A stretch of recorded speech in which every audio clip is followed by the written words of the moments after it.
In today's video, we are going to talk about 10 ways the dismissive avoidant attachment style sabotages intimacy. And the goal of this video from me to you is that if you are the loved one of a dismissive avoidant, to notice some of these patterns of behavior and to have healthy coping mechanisms to address them so that you can prevent these things from happening if, of course, your DA partner is willing to work on these things. Or if you are a dismissive avoidant watching this, to become aware that sometimes these things that you may do are, yes, on one hand, sometimes strategies to protect your needs, your interests, things like your freedom and autonomy. But on the other hand, they can actually be self sabotaging strategies that are designed at a subconscious level to regain a sense of security or control when you're feeling out of control or insecure about feeling your emotions. And it will be through understanding these sabotaging patterns and seeing them as what they are that you actually can really leverage yourself out of doing these things repeatedly and move more into securely attached emotional territory.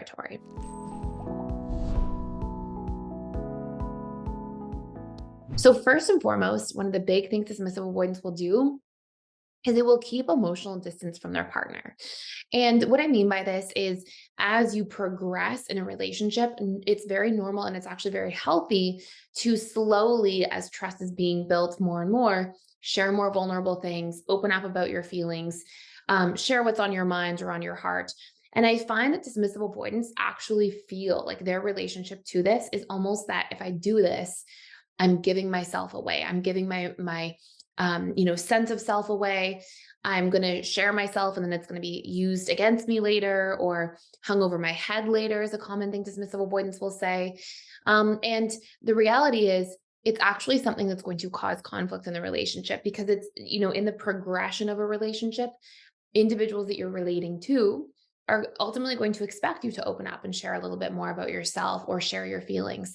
And dismissive avoidants don't do this just because they're trying to protect their sense of self, but they also do this because they're afraid to feel their own feelings. And so you kind of try to keep yourself distance from your own emotions and distance from your true self and your true emotional side of your experience. And in doing that, it obviously stunts the growth of relationships as time progresses. So it's really important. Like it's one thing to take emotional distance when you need it. Like if you're triggered and you don't know what's going on for you yet and you need some time to process, that's totally fine. But if you're constantly just like trying to keep people at arm's length, that is absolutely worth looking into. The next thing is dismissive avoidance will often go out of their way to prioritize their independence, but to the point of becoming counter-dependent. And so what I mean by this is dismissive avoidants sometimes are afraid to even allow themselves to rely on anyone else or to ask for help because they're scared that if I rely on somebody else and I open up, what if they're not there for me in the end? And that in its roots often comes from experiencing childhood emotional neglect. And being in a position where you experience childhood emotional neglect causes you to basically feel like if you rely on someone, the other shoe's going to drop all the time. But again, these are things worth looking into because just because you grew up in a household where there might have been emotional neglect, it doesn't mean that that's the norm in relationships. It doesn't mean that that's what's out there in the world. And so we have to stop projecting this fear from childhood that might be there onto all of our future relationships and then using that fear as this armor to prevent ourselves from like being able to ask for help, rely on other people for support, and cause us to, again, try to constantly keep people at arm's length. Number three, dismissive avoidance can absolutely struggle with committing to things. And a lot of the times, it's actually because there's a big I am trapped wound. And even under that, I've seen countless times with dismissive avoidant attachment styles, they will say things like, yeah, if I show up with somebody and I invest in them and I do commit, what if I'm stuck forever with the wrong person? And it's like, well, you're going to see when things start going downhill and you'll be able to leave at a good time, right? You're going to see if something's not working and be able to leave. And partially there's an I am trapped core wound of dismissive avoidance. But another thing is dismissive avoidants don't even trust themselves to leave sometimes. And so dismissive avoidants, because they don't trust themselves to leave, will feel like, okay, once I'm in forever. And that's something that's so important to also question and look into. The next thing is we can see dismissive avoidant attachment styles minimize their ability to be vulnerable. So they may end up in a situation where, when somebody's like, hey, I can tell you're upset, like, let's hash it out. Tell me what's going on. We may actually see the dismissive avoidant accidentally sabotage the potential for conflict resolution because they might say something like, I'm fine. I'm not upset. I don't get upset about stuff like that. And really, it's their way of suppressing vulnerability, but it can prevent them from being seen, from being understood, from their wounds or pain points being known by their partner in a relationship, which can make it difficult to progress. Number five, we may see some kind of hot and cold dynamics. We may see some dynamics of intermittent reinforcement, less so than you would see with a fearful avoidant, for example, but there nonetheless. And this push-pull sort of pattern is a mirror into the relationship within the dismissive avoidant themselves, right? So if you're a DA listening to this, what you'll see is that you may have moments where you really feel like connected and enjoy the connection, and then other times where your feelings scare you, right? So you feeling that vulnerable scares you, and so you pull back as a means for self-protection. And what's going on in this dynamic is this need to get closer, this need to self protect and pull away. And that oscillation, although it's not as extreme as you would see with a fearful avoidant, where the pendulum is kind of like swinging from one extreme to the other, it's still going back and forth a good bit. And it can feel really difficult. And I want to say that, if you are a dismissive avoidant listening, you can have the relationship to yourself and have a relationship to somebody else too. Those are not mutually exclusive things. And that brings me to this next point here, where for number six, it's this fear of actually connecting in an interdependent relationship. So it's the sabotaging of healthy interdependency, which means I have a relationship to myself and I have a relationship to somebody else too. And I can rely on myself, but I can also allow myself to access support, rely on other people, and connect in that way. It's not one or the other.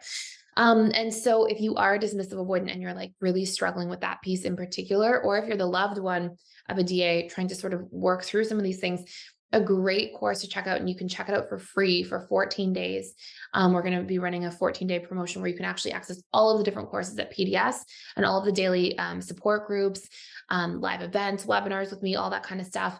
If you want to join in there, I'll put the link down below, but the co-regulation course is so powerful because it's going to help you learn to co-regulate, to be able to regulate with yourself and build a healthier relationship to your own feelings, but also be able to do that with others as well. So that brings me to that number six. Number seven, dismissive avoidance may minimize problems in the relationship. Why? Because they're in a position where they're actually trying to downplay them to themselves so they don't have to feel their own feelings. And again, like, it's one thing to say this isn't a big deal if something's not a big deal. But oftentimes the things that we are judging as not a big deal to us, because they're not touching a core wound within us, can actually be a really big deal to somebody else. So you may see, for example, that somebody's really upset about, not getting a call back because for them it's touching an abandonment wound. But maybe for you as a dismissive avoidant, you don't have an abandonment wound that's really in your subconscious mind. And so it's not going to affect you in the same way. So you're like, oh, that's not a big deal. I don't, people forget to call me back all the time. And yeah, maybe for you, it's not a soft spot, but for somebody else, it is. And so it's really important to realize that, like, not everybody is as we are. Everybody's so uniquely and individually programmed. And remembering that can help us navigate different problems more effectively. And then as we go into number eight, you'll see this big fear of enmeshment.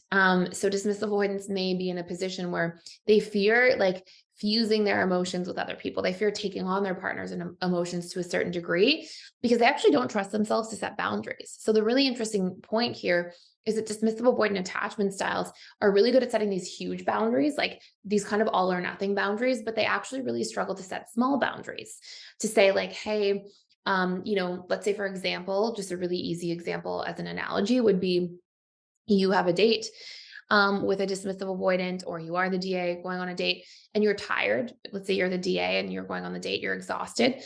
And in that situation, rather than calling and saying like, hey, I'm really tired, can we not go out? Can we stay in and just watch a movie together? And I might be kind of quiet tonight. I'm feeling tired. So instead of like communicating these smaller boundaries, instead DAs would be like, I'm not coming over, I'm canceling the date.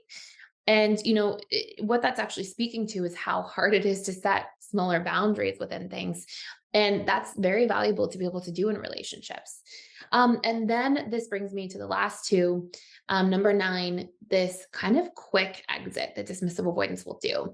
And number 10, the way that you can sabotage intimacy is by not communicating your own needs. Now, the reason I paired those together here is often the lack of communicating about your needs will actually create the need for quick exits, because you'll feel eventually, when you're not sharing yourself and what you need in a relationship, unseen, unheard, misunderstood.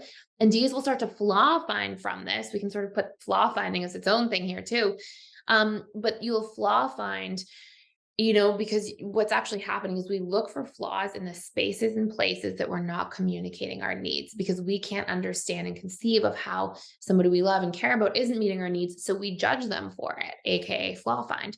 And so this can lead to this buildup of feeling that way that will eventually create this quick exit. And all of those things are solvable problems by learning to communicate your needs and learning what your needs are from other people and practicing receiving instead. So I just wanted to stop by here and let you know a really exciting announcement, and is that we are doing $1,000 off of our lifetime memberships to the Personal Development School for Life. So I will tell you what's actually included in there. Number one, you get access to all of our different 60 plus courses. Everything about every single attachment style, how to reprogram, how to heal. We have courses in there about the 6 stages of relationships and how to navigate each stage. We have courses in there about how to get back together or heal relationships between different attachment styles and all of the steps for reconnecting. And we have all sorts of other courses on boundaries, conflict communication, setting and achieving goals at the subconscious level, seeing how attachment styles even show up in your workplace and how to navigate some of those different dynamics and heal those aspects of your attachment style. There's so many courses in there. But number two feature that we have, daily social support groups. So these are small groups that are all included in the lifetime membership.